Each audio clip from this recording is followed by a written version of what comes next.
Microsoft has been able to create a quantum computer with 8 qubits, creating a quantum computer, which many people thought we would never see. And now we can see it in the laboratory. It was hailed as the epicenter of humanity's next great leap, a quiet lab in Sydney where Microsoft and a team of elite physicists raced to build the world's first fault-tolerant quantum computer. Then, one day, it vanished. No announcement, no warning, doors locked, equipment removed, online profiles wiped. Microsoft that basically they're going to cut 9,000 workers in a second wave. The Microsoft Quantum Lab, once buzzing with innovation, disappeared like a particle in a vacuum. What happened behind those sealed lab doors? And why is no one talking? The silence isn't just strange, it's deafening. And what lies beneath it might change everything. The rise of the Sydney Quantum Lab. In the world of cutting-edge tech, some of the biggest breakthroughs happen far from Silicon Valley, in places most people wouldn't expect. One of those places was a quiet corner of Sydney, Australia. That's where Microsoft set up a highly ambitious research project that aimed to solve one of the most complex challenges in science today: building a working, scalable quantum computer. Quantum computing has been called the space race of the 21st century. Back in 2016, Microsoft partnered with the University of Sydney to launch what became one of its most serious long-term bets, a lab focused on quantum computing using a niche approach called topological qubits. The idea was bold, risky, and ahead of its time. At the center of it all was Professor David Riley, a respected experimental physicist who already had strong ties to Microsoft research. He and his team were working on some of the toughest hardware challenges in quantum science, things like ultra-low temperature environments, exotic particles, and qubit stability. This wasn't software tinkering. This was quantum engineering from the ground up. So why topological qubits? In theory, they're more stable and resistant to errors than other types of quantum bits. Most companies, like IBM and Google, went down the route of superconducting qubits or trapped ions. Microsoft chose a harder path. They were chasing Majorana zero modes, a theoretical type of quasi-particle that could store quantum information with much higher reliability. And it wasn't just a science experiment. Microsoft poured serious money into the project, millions of dollars, and built state-of-the-art facilities on campus. The lab was full of high-end hardware, dilution refrigerators that could cool to near absolute zero, nano-fabrication tools, and quantum measurement systems that pushed the limits of modern electronics. For a while, things looked promising. The team published in high-impact journals, filed patents, and made steady technical progress. It wasn't as flashy as Google's quantum supremacy headlines, but it was serious work, the kind of progress that moves an entire field forward. One reason Sydney was an ideal location: Australia has a strong academic history in quantum physics and relatively fewer geopolitical complications than working in the US or China. It also allowed Microsoft to operate a bit more quietly, off the radar, without as much scrutiny or public pressure. And that's exactly how the lab operated for years. No flashy marketing, no big announcements, just a high-stakes, low-profile effort to leap ahead of the competition using a fundamentally different approach. But around 2023, things started to change. People noticed fewer updates, fewer papers, and less presence from Microsoft's quantum team in conferences and publications. The buzz slowed down and then disappeared completely. By early 2024, it became clear that something had shifted. The lab was gone. No press release, no farewell post, just a quiet shutdown and a long list of unanswered questions. The shutdown. No one announced. For a lab that represented one of Microsoft's most ambitious science projects, its disappearance was oddly quiet. Microsoft has suddenly shut down one of its most advanced quantum labs in Sydney, Australia. There was no official announcement, no media coverage, not even a blog post. Just a gradual fade, the kind of thing you wouldn't notice unless you were really paying attention. By late 2023, people in the academic and quantum computing communities began to notice something strange. Microsoft's Sydney lab had gone silent. Their research output slowed to a trickle. Conference talks stopped, and the lab's public footprint, which was already minimal, seemed to vanish entirely. Then came the physical signs. On campus at the University of Sydney, the lab space that once housed Microsoft's cutting-edge quantum experiments was reportedly cleared out. Formerly bustling corridors were quiet. What was once one of the world's most advanced quantum facilities looked like it had been shut down, quietly and efficiently. Despite the scale of the project and the years of investment, neither Microsoft nor the University of Sydney has publicly confirmed what happened to the lab. And when journalists, researchers, or former collaborators have tried to dig for answers, they've mostly hit a wall. Microsoft declined to respond to multiple informal inquiries from science writers and quantum computing blogs. There's no news release archived on their website mentioning the end of the project. Even the university, which was a direct partner, has not issued any public statement about changes to the partnership. The only official traces of the lab still visible are old research papers, archived web pages, and references on a few LinkedIn profiles that haven't yet been updated. But even there, things are changing. Some researchers who were once openly part of the project have since removed mentions of Microsoft entirely, or switched to new academic or industry roles. What about Professor Riley and the core team? As far as public records go, Professor David Riley remains a professor at the University of Sydney and is still involved in physics research. But his association with Microsoft, which was previously front and center on his bio, is now harder to find. There's no clear handoff, no final update, just a quiet step away. Other members of the Microsoft quantum team who were based in Sydney have also either moved to different companies, shifted focus to other research areas, or gone off the radar altogether. This could be a coincidence. Researchers move around all the time, but it fits the larger pattern, a deliberate step away from public visibility. Did the lab just quietly wrap up? It's possible. Big research efforts sometimes end quietly when goals aren't met or corporate priorities change. Maybe Microsoft decided to shift resources elsewhere, like AI, where it's currently investing billions.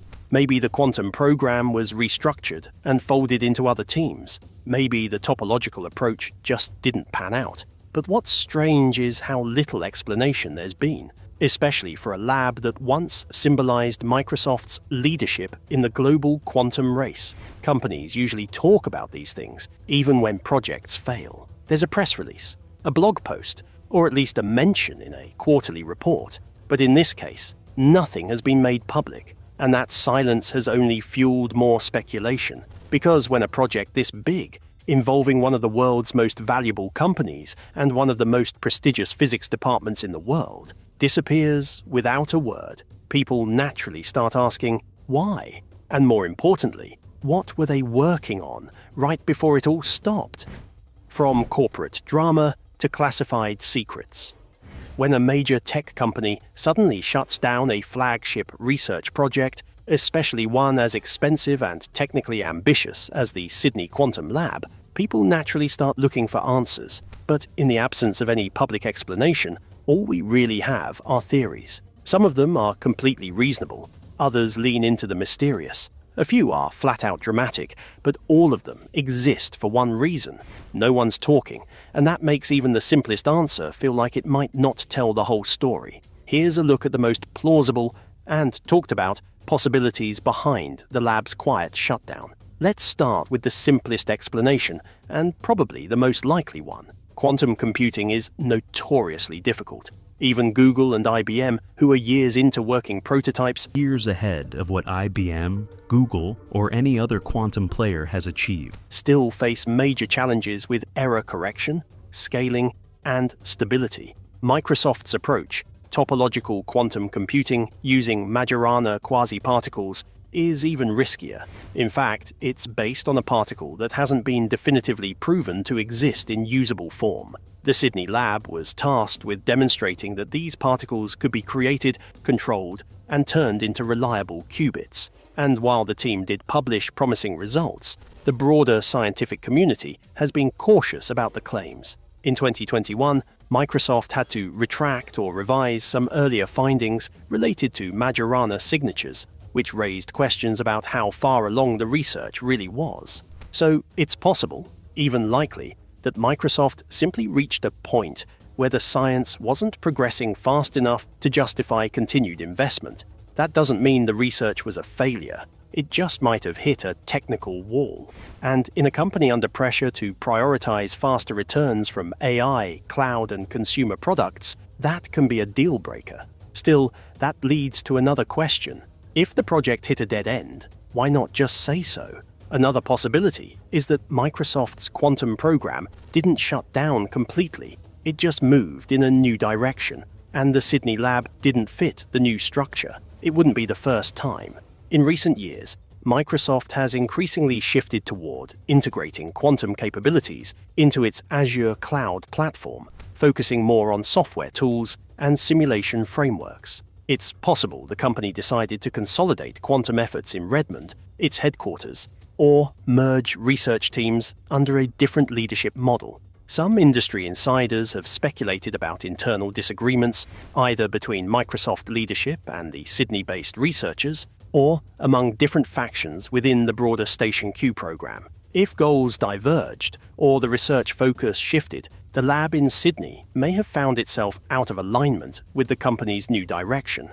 That could explain the lack of public closure. No one wants to advertise internal friction. University-industry collaborations are tricky. Who owns the ideas? Who owns the patents? What happens to the data when a program ends? Microsoft and the University of Sydney operated under a partnership model, which typically involves complex agreements around IP and commercialization rights. If the research produced valuable insights, or even potentially valuable ones, it's possible that legal negotiations are still ongoing behind the scenes. Some observers have pointed out that former lab members have gone unusually quiet online, and that public records about some of the lab's patents or research tools are oddly sparse. This could be routine, or it could signal active confidentiality obligations, especially if Microsoft intends to hold on to the IP for future use, even if the lab itself has shut down. In 2024 and 2025,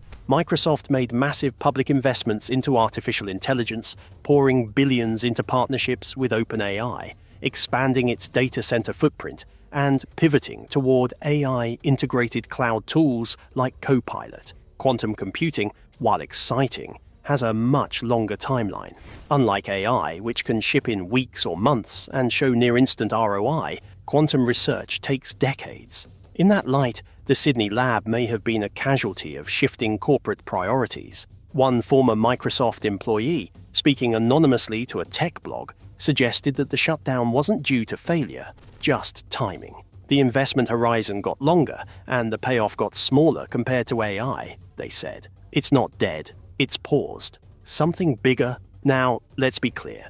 There's no public evidence that anything shady happened, but when a project this secretive disappears without a trace, it's not surprising that more dramatic theories have surfaced online. Some people have speculated that Microsoft may have actually succeeded in creating something and was forced to shut the lab down due to external pressure from governments, intelligence agencies, or even internal ethical concerns. After all, quantum computing isn't just about faster processors. In theory, it could break modern encryption, disrupt global communications, or give its creator a major technological edge. There's no proof of any of that happening in Sydney, but the unusually tight silence, especially around former staff, has led some to wonder if Microsoft discovered something sensitive and decided to pull it into a more classified or internalized environment. It's a stretch, but the kind of stretch that fills the vacuum when official answers are missing. The best guess?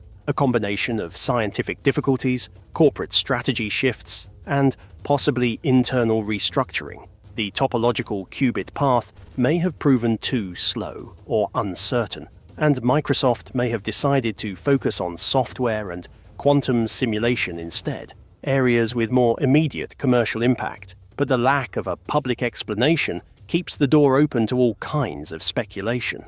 Until someone at Microsoft or the University of Sydney tells the full story, and they may never do that, the shutdown of the Sydney lab will remain one of the more curious moments in the recent history of quantum tech. Implications for the global quantum race. When a research project as ambitious as Microsoft's Sydney Quantum Lab shuts down without explanation, it doesn't just disappear quietly. It sends waves across the entire quantum computing world. The lab wasn't just another experiment. It was a major piece of Microsoft's long-term strategy and a symbol of Australia's growing influence in quantum science. Its absence leaves a noticeable gap, not just in Microsoft's roadmap, but in the global research ecosystem. Microsoft hasn't exited the quantum space altogether, but there's no question its strategy has shifted. With the Sydney lab out of the picture and the topological qubit effort now silent, the company appears to be pulling back from hardware leadership. Today, Microsoft's quantum efforts seem to focus more on software development, quantum simulation, and cloud infrastructure, things like Q, Azure Quantum, and hybrid algorithms. This positions Microsoft to be a platform provider rather than a front-runner in building physical quantum machines. It's a smart hedge, but a significant change in tone compared to a few years ago, when the company was aiming to leapfrog everyone with an exotic, fault-tolerant approach. For Microsoft's competitors, the lab's disappearance is a quiet win. Google, IBM, IonQ, and others. Some new devices being developed by Microsoft. Their bid as they enter the race with the likes of Google, IBM, and many others. All pursuing different hardware architectures, now face one less rival in a space where every technical breakthrough counts. Microsoft's topological approach, if it had worked, could have rendered current quantum platforms obsolete. But with the Sydney project gone, the rest of the field has time to refine and scale the technologies already in motion. The shutdown also leaves a gap in Australia's quantum innovation story. For years, the partnership between Microsoft and the University of Sydney served as a model for how industry and academia could collaborate at the highest level. It drew international talent, funding, and attention to Australia's quantum science community. Losing that relationship doesn't erase Australia's reputation. Institutions like UNSW and UQ remain leaders, but it does raise questions about future partnerships and whether other major tech players will invest in the region with the same enthusiasm. There's also the matter of lost momentum. Research labs aren't just buildings and equipment, they're ecosystems. Dozens of physicists, engineers, and students were working on problems related to cryogenics, materials, nanofabrication, and control systems. Some of that work might resurface elsewhere, but some of it might not. When a lab goes dark, so does its in-progress research, the unpublished data, experimental results, draft papers, and early-stage ideas. It's hard to measure what's been left behind, but it's safe to say that a significant body of intellectual work has been disrupted. Ultimately, the shutdown of Microsoft's Sydney lab highlights a deeper truth about quantum computing. Progress is slow, risky, and uncertain. The hype around quantum breakthroughs often masks the reality that many of these projects are long-term bets with unclear timelines. Microsoft's quiet exit from topological hardware might simply reflect that reality. Still, the silence around the closure, the lack of communication, transparency, or reflection leaves an uncomfortable question hanging in the air. Was this just a normal research pivot, or did something bigger happen behind closed doors? What we still don't know. The most striking aspect of Microsoft's Sydney Quantum Lab shutdown is what we still don't know. Despite the lab's significance and years of work, Microsoft and the University of Sydney have kept silent, leaving a cloud of mystery. In an era when companies compete fiercely for headlines and talent, their quiet withdrawal raises questions about transparency and accountability in frontier science. Why would a project of this scale simply vanish without a public explanation? This silence leaves space for speculation, but also highlights how much of cutting-edge research happens behind closed doors, shielded from public view until results are certain, or sometimes indefinitely. There are many unanswered questions. What exactly led to the decision to close or pause the lab? Were there unexpected scientific setbacks, internal strategic shifts, or external pressures? How much of the research remains confidential, and how much will eventually make its way into the public domain? The lack of official word also raises concerns about the fate of the talented researchers and students who invested years in the project. Where will their expertise go next? And will the loss of the lab slow progress in quantum science more broadly? This silence also speaks to the broader challenges of managing large-scale scientific innovation in the private sector. Unlike government-funded projects, private companies aren't obligated to disclose failures or changes. While understandable from a business perspective, this lack of openness can leave the scientific community and public in the dark, potentially delaying collaboration and learning. For a technology with global implications, greater transparency could help build trust and foster collective progress. In the end, the Sydney Lab's quiet shutdown is a reminder that in the race to master quantum computing, not every chapter is public or triumphant. Sometimes the biggest stories are the ones left untold, waiting for the right time or the right person to finally reveal what really happened. Until then, the lab's fate remains one of the most intriguing mysteries in the rapidly evolving world of quantum technology. The sudden, silent shutdown of Microsoft's Sydney Quantum Lab leaves more questions than answers. It underscores the challenges of pioneering quantum computing amid shifting priorities and uncertain science. Quantum mechanics, the result of the experiment cannot be explained by the events that we see. While the full story remains hidden, the lab's quiet closure reminds us that breakthroughs often come with setbacks, and that sometimes the most important stories are those left untold. That's the end of the video. Thanks for tuning in. Don't forget to subscribe for equally interesting content.